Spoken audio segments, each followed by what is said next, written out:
Green, green, green. Green, green, green, but Colton was anxious to go. His teammate pulls up on the outside. Here comes Palou. Look at power on the inside. Rossi goes wheel to wheel with his teammate, but Herta will take the lead through the Andretti hairpin. Will Power puts the move on Alex Palou, so up front it's clear, but Award gets squirrely. Here comes Scott Dixon. Dixon in that blue and orange car, muscling his way past the black and orange car of Pato Award. Car spinning. Felix Rosenquist in the back was spinning. Max Chilton kind of backed up the whole field a little bit, got in the dirt, but I don't think it's going to go yellow. He's got it going again. That was a perfect spin and got going again. Oliver Askew has lost several positions. It was a swift move by Scott Dixon to get up the inside of Pato Award very effectively, heading into turn 4.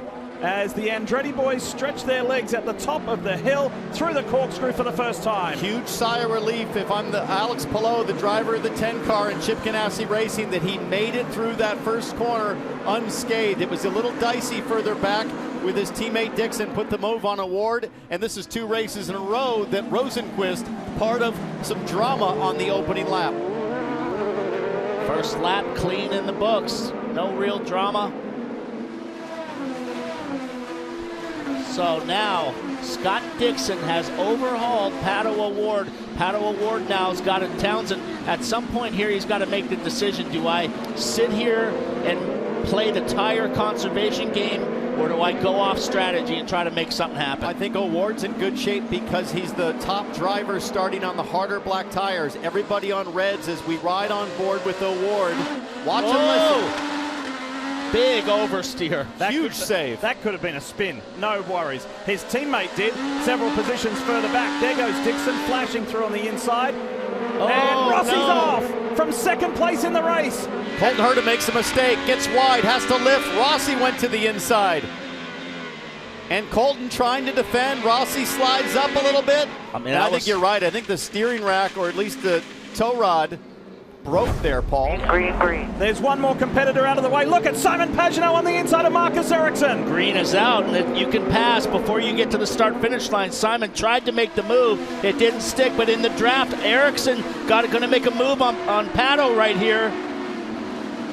Down to the Andretti hairpin on the inside. Pato Award on the inside of Scott Dixon. The championship contenders going at it. You got 3 title contenders all in the one spot there. Pato's going to get freight trained here. He was stuck on the outside right there, Townsend. Those harder black tires on board with Pato Award. The black tires are not optimal for starts and restarts. Look at Award wrestling with the oversteer, trying to get the tires up to temperature. Oliver Askew in that red Hy-Vee Honda and Romain Grosjean. Turn 5, Askew wins that battle that time. Scott McLaughlin's lining up for a shot at Grosjean. Oh, contact back there. Hinchcliffe throwing a block on Jack Harvey. Yeah, Jack Harvey really got squeezed there, big time. Tumaya Shank team cars are there, and then Elliot Castro Neves and Jack Harvey, the familiar pink, black and white cars as they all come through the corkscrew. There they are right there together, just ahead of Rinus VeeKay in the Sonac Chevy. And there's Callum Ilott, the young British driver in his second IndyCar race in as many weekends. When the series was last here 2 years ago, the 21-year-old Californian that leads the way right now, Colton Herta, led 83 of the 90 laps. It was a dominant performance, and it's got that feeling again today. The bright yellow Menard Chevy of Pagenaud on Award, turn 2. Big move down the outside. Pato Award buried underneath the... Oh, contact as well. So right now, Simon Pagenaud knows that Pato Award is in the championship fight. Pagenaud just wants to finish out his Team Penske career with the win. Kelly, what you got? Pato Award on the radio during that caution just saying, man, I am all over the place. I'm really struggling. The team just saying what you said, Townsend. It's just taking some time to get those black primary Firestone tires up to temperature, so he's just got to be a little bit more patient than all those drivers around him are on the softer alternate tires. But don't forget, those who started on reds will eventually have to make this switch. The 5 team knows they are much, much better on red tires, so they want to get these black primaries done and out of the way so they can move on to the reds. What's going to happen? Wrong direction, though. He's going in the wrong direction because Palou now is settled in right now to a 3rd place spot here, and he's just riding along. Pato burning the tires up. I think Pato's in pretty good shape, though. The tires are up to temperature. At the same time, the reds are going to get hotter and hotter. As the reds get hot, I expect that we'll start to see some degradation from those red tires. That's the crossover that we always talk about. It should come in the next probably 10 laps. All right, behind this threesome here, you'll see the white and blue multicolored PPG Chevy. That is Scott McLaughlin, who leads the Rookie of the Year. McLaughlin, for the first time in his young IndyCar career, led a session. At the end of the session, he was quickest in practice too. He had so much confidence going into qualifying. There was a little hiccup. He thought the team called him in to come in. He still had one lap to go and didn't take advantage of that. He was furious. He was frustrated because he knows how well he performs. And at this stage, fellas, he is the biggest mover in the race. He is up 6 positions, and McLaughlin runs in 10. And impressively, McLaughlin has done that on the harder black tire. So he's somebody that's figured out how to find the grip and the balance. As Grosjean in the purple car inside of Oliver Askew in the corkscrew. Nice move. Pato O'Ward battling Ilott. Comes down the inside. Marcus Ericsson coming out of the pits, so that'll be a position back for Pato O'Ward because Ericsson had gotten by him on track. Oh, this is dicey. Look at this. Pagenaud is getting boxed in here. Ericsson goes around the outside of Callum Ilott at turn 3. That's always a risky proposition there, but Ericsson pulls it off, and there will be frustration inside the helmet of Simon Pagenaud. Here comes his teammate, Scott McLaughlin. Going to go 3 wide here. Ilott moves out of the way, lets those guys go. Very smart driving by Ilott. How about Ericsson on cold, what is supposed to be cold tires, going round the outside in anger on the first corner out of pit lane? That was impressive. Uh-oh, second spin in this race for Felix Rosenqvist in the Views Chevy. Restarted it down the hill, stalled it up on top, and got it bump started rolling down the hill. What's happening with the 7 today? 2 full 360s. In comes Oliver Askew in the Hy-Vee Honda for Rahal Letterman Lanigan. And the 3-race season-ending audition continues to go Oh, well, dropped qualifying 5th yesterday, but this pit stop is not going well. Remember, they don't crew a car every single week, so that's going to cost Oliver Askew some critical time on pit lane. Back out, still really impressing here in this audition with Rahal Letterman Lanigan Racing. Yeah, that was really costly. They dropped the car, and the wheel nut was not on. That cost him about 4 or 5 positions on track. What a shame. He was having such a golden weekend, qualified brilliantly yesterday in the Firestone Fast 6. Thrilled the Rahal Letterman Lanigan guys. Check this out, between Scott Dixon and Romain Grosjean. This could be the Zanardi move. Look at that. How about that? Grosjean is on the move. The Phoenix is flying. Grosjean came from a mile back. Look at this. Scott McLaughlin on the inside down into turn 2 and executes that move, but leaves the door wide open. Is he able to hang on to it? He is. Tell you what, Newgarden has gotten freight trained. He pitted the first to pit to get on these reds, but Townsend, they have fallen off the map, and he's literally been passed by 6 cars in the last 1 lap. Look at that yellow car of Ryan Hunter-Reay, the DHL car. He snuck by Newgarden down there in turn 2 as well. Hunter-Reay on the charge. He's a driver, not in championship contention, doesn't know where his career is going to take him next. What does that mean? It's all about one thing. Full send, full commitment, go for the win. It was really heartening to see earlier today in the paddock here at Laguna Seca, just the amount of fans that were swarming around Ryan Hunter-Reay, just thanking him, congratulating him, wanting to talk to him, get a picture with him. Fans appreciate a champion and an Indy 500 winner. He told me earlier this week, I have 2 options that I'm looking at next year, but I'm not going to rush into anything. It has to be the right opportunity. Auto Nation Cam with Ryan Hunter-Reay, real down low on the track, but right now, Townsend Palou is closing the gap. Kelly Newgarden hits the pits. Newgarden was just really struggling on those red tires that I'm just going backwards. So Tim Cindric said, just come to pit road if you think you need to, and they've put some black tires on him. Well, that almost puts Newgarden in a 4-stop situation. He pitted on lap 8, lap 25. I'm not sure he could make it on just 1 more stop. I don't think there's any way. So Newgarden on a 4-stopper now. The other issue you have, as we're going to get a replay of Pato and Newgarden, the other issue, he's not going to have any new tires left. He's going to have to go to used tires. Oh, look at Hunter-Reay. Hunter-Reay on McLaughlin there. Check this out. Pato, rifles it down the inside and just does a perfect over-under move here, shoots the gap and closes off the exit and that started the freight train on Newgarden. Everybody in that line of cars passed him in one lap. And with Sato and Bourdais having to pit because they last pitted on lap 3, they've cleared the way for this driver in the Arrow McLaren SP Chevy to go up to 3rd. This is Ryan Hunter-Reay exiting turn 5, putting the move on Scott McLaughlin. That's a very quick corner with a very short brake zone. Hunter-Reay making it work, and Ryan Hunter-Reay is on a charge, up 12 positions since the start. Bourdais still hanging tough right now, top 5. Just got passed for 4th place by Marcus Ericsson. I mean, Hunter-Reay's going to be in the top 5 before too long. He's got his teammate Alexander Rossi, who's a lap down, who lets him by. Here comes Hunter-Reay. Now he's going to go to work on Simon Pagenaud. He is on the leader's pit stop strategy. And McLaughlin trying to look on Rossi. This is the corner where Rossi got together with his teammate Herta on the start. Rossi is a lap down, so he's really not fighting these guys, but doesn't want to give up the positions. Climbing the Rahal straight, cresting the hill to the corkscrew. This is Graham Rahal on Scott McLaughlin. Oh, sweet move from Rahal. High risk, single-digit return, but he took it. Tell you what, guys, the gap is closing. It's down to 2 seconds now. Palou is closing this gap, Kevin. And that's what I was watching. He's been a 10th or 2 quicker each lap. Now he is on the alternates compared to the primaries. And I've asked Palou this question about 5 times this weekend. All right, you've got the championship lead. You qualified in front of all those that are chasing you.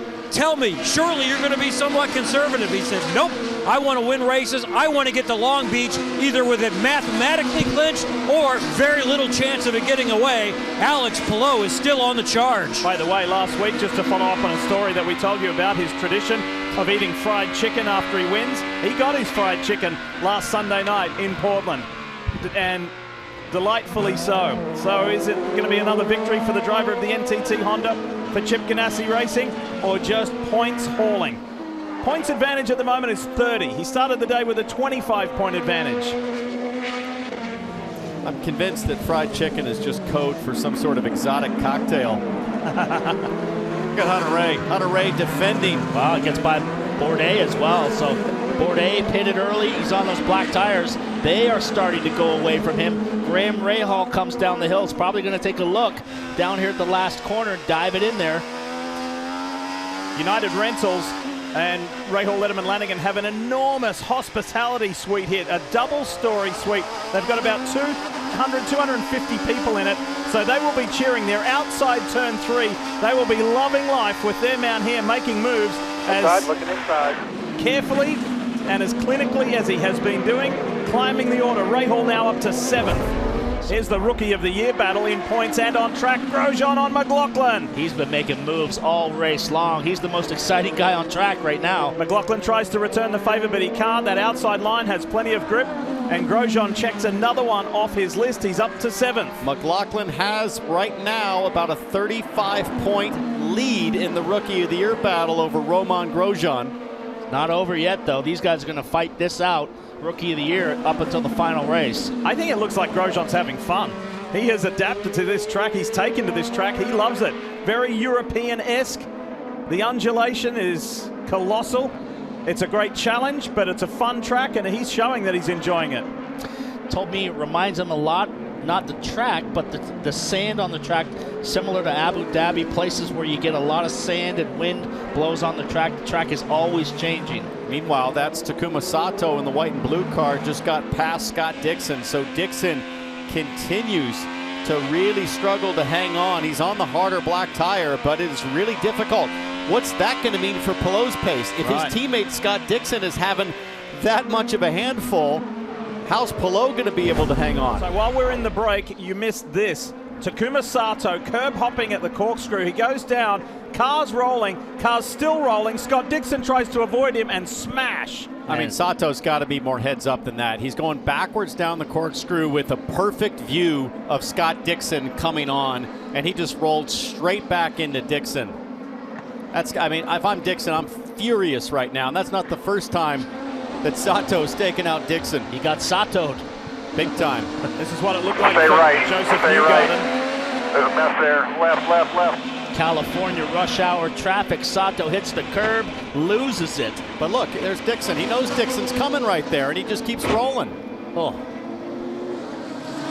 Kevin, And I haven't heard any conversation about damage from that, but mostly Scott Dixon before and after that incident has been talking about how difficult this stint is. He's just miserable trying to hang on, so they're working on a plan to try to help give him something else in this next stop. He's been on the primary Firestone. well, he's got a lot of damage. He's got a smashed floor and side pod, which is really, on this track, Townsend, you need every bit of downforce you can to get these tires to last. So this day is really unraveling for Dixon. despite that collision, he's still running in 11th position. Now, I will say this, in defense of Sato, if you're parked at the apex on the other side of the corkscrew, you're very much in harm's way of a trailing car.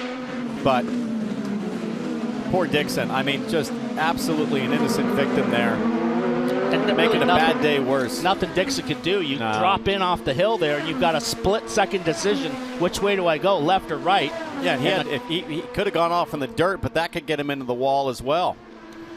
So, different tires, but similar strategy as we look at Scott McLaughlin making a move on Alexander Rossi. Left side. McLaughlin made his latest pit stop recently on lap 37. He's running in 14th at the moment. Championship number 7 looks like it's going to have to wait another year unless there is a massive turn. Dixon is back out. Pato O'Ward stalking the back of Ed Jones, looking for a way around. Needs to be patient. Ed Jones is about to pit any lap here. So if you're a Ward, it better be a high percentage move. Don't take a big chance.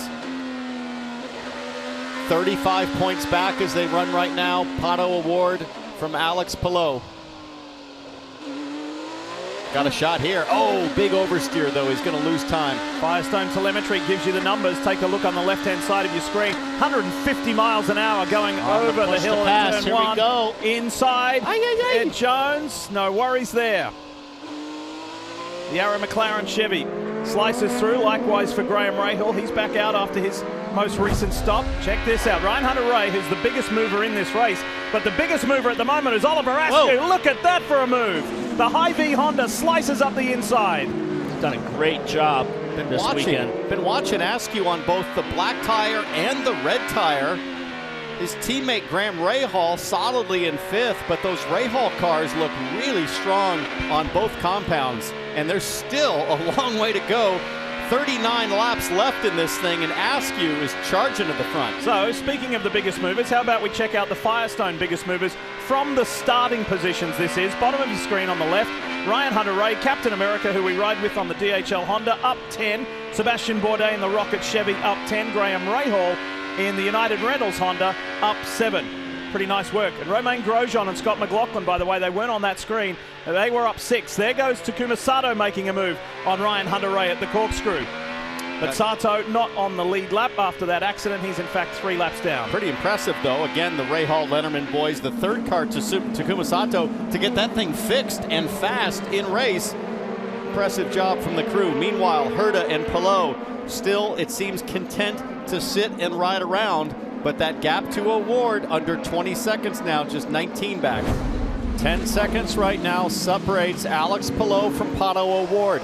Newgarden is in the mix, but he still needs to pit. You're right on board with Rahal. He's on red tires. Will they last? If Pato could get by Rahal, he'd have a chance to catch Palou and tighten up the championship battle. Outside. Man, Newgarden has been just coming and going all day. He's had times where he's been fast and moving forward, and times where he's just getting freight trained by guys. Joseph's got to make another stop too, remember. Here it is for the lead of the race, but remember the car on the right, the Nurtec Honda, Romain Grosjean's got to stop again. So leading for real now, Colton Herta, back up top.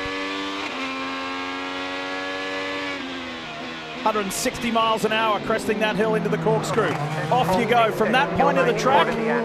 So we got to go about 2 laps longer on this set than we have at any point this race yet. To that point of the track is 10 stories they drop. 23 laps to go. Brian Herta doing a great job to remind his son, you have to go 2 laps further. Translation, protect the tires. Don't use up more than what's available to keep the tires rolling. Take the slip angle out of it.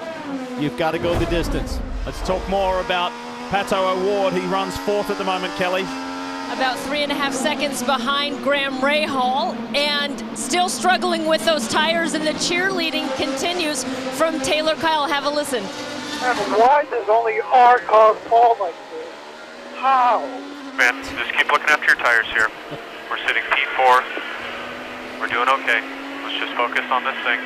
I tell you, Al, the guy's got ninja hands, man. The guy drives, wrings the neck out of the car all the time. Well, just think about the start of this race. The wheel spin from the drop of the green flag from Pato O'Ward. I mean, he pulled 2 or 3 gears with the rear tires on fire. That's a great way to wear him out. But great coaching to remind him, hey, you're going to go to Long Beach with a chance to win the championship. Hang tight here. Well, Grosjean's attacking him big time. He's in big trouble now.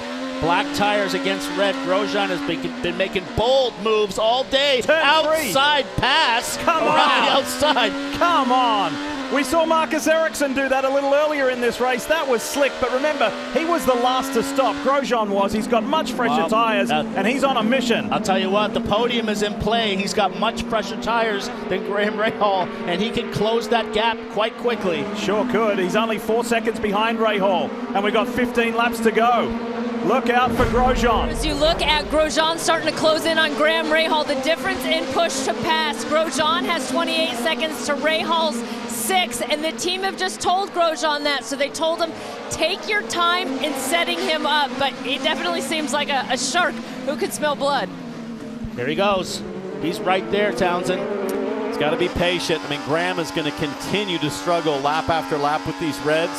Hopefully Grosjean knows that he has 6 laps fresher tires. Big move. Here we go. Doesn't have to Here do we it go. all at once. Here we go. And he went for it. This is for the podium. Man, he came from nowhere.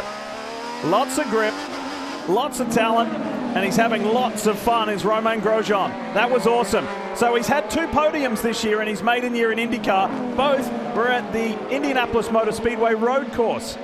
Think of all the dive bombs that Grosjean put on Scott Dixon earlier in the race. Other drivers up in the corkscrew. He came from about 5 car lengths back. He could see Graham struggling now on the reds. He took his opportunity. I don't know if Grosjean is happy with just 3rd. With 12 laps to go, is there any chance he can catch Palou? He's got 10 seconds to make up. 10 seconds and 12 laps left. It's doable at that pace that he's running. It sure is. Driver of the race right here. We just can't say it enough and just think about it enough, the way that his life changed.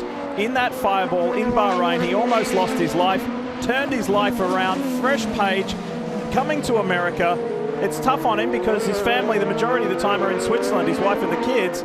So he spends a lot of time over here by himself, but he's been on the adventure in the RV. The family came over for the summer. He's done cool things in every single city that he's gone to. He has embraced the IndyCar way of life. He's loving it, and it's just been such a pleasure to have him here. The weekend didn't start off that great, Townsend. He crashed the pace car into the pit wall doing a promotion for Honda with his teammates, so it kind of got off on the wrong foot, but man, he's delivered now.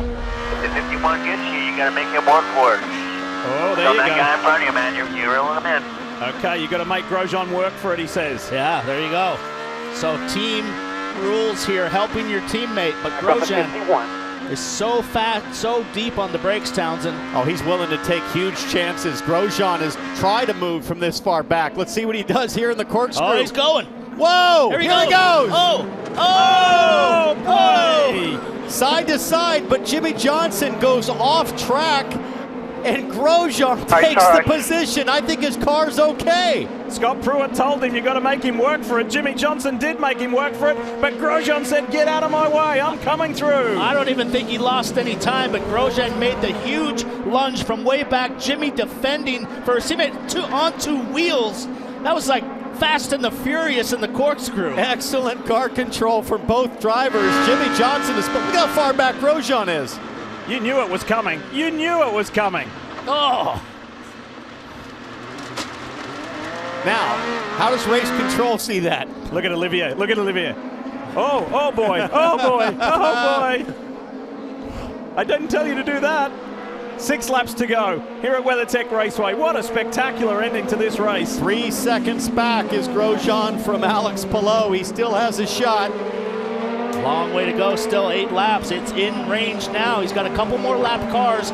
Connor Daly And who is that? Is that Harvey just up in front? That's Harvey and Rossi, I believe, also in the mix there. Hey guys, nothing from race control yet. I think they're just going to say play on. I think they're fist bumping and high fiving in race control. They like that as much as we did. Question is, what's Grosjean's car driving like? I think he damaged the side pod for sure, but he's still charging. All right, let's remember the big picture. Here we go. Colton Herta's within 5 laps. Alex Palou is going to extend his championship lead, but Palou's going to have company sometime soon in the form of the Swiss-born Frenchman, Romain Grosjean, who sends it up the inside of Conor Daly at the Andretti hairpin. Grosjean is just going for it. Let's see him try the outside move on Harvey right here. I mean, there's a chance that Rossi and Harvey have seen a replay of that move on a Jumbotron around here. Imagine those guys thinking, oh boy, here comes Grosjean. Harvey's up next. Is it possible to get him at turn 5? It's difficult. You've got to be a little bit closer there. Yeah, he's not close enough at the moment. But that being said, Grosjean said, I'm plenty close enough. I've been doing that all race. So it might be another corkscrew move for Romain Grosjean. Up the hill, out of turn 5 to turn 6. Here we go. Lining up Jack Harvey in the race. Oh, yeah. Hit his apex right on. And here he comes. Oh, Harvey gets out of the way, and he almost didn't realize it. Nearly ran into the back of him. Oh, what's going to happen between Grosjean and Rossi? Remember, Rossi was up front battling for the lead on the opening stint, crashed with his teammate Colton Herta. He's now a lap down. I'm sure his frustration hasn't gone anywhere. Okay, so now Palou has responded. He's turned it up a little bit. He's running now 15.8, but Grosjean, even with these passes, ran a 15.2 on that last lap. And all indications are that Grosjean and Rossi could be teammates in the 2022 season. Potentially Grosjean even bringing race engineer Olivier Boisson with him over to Andretti. So we'll see how this shakes out. The Auto Nation onboard shows us the view of Grosjean growing larger in the picture.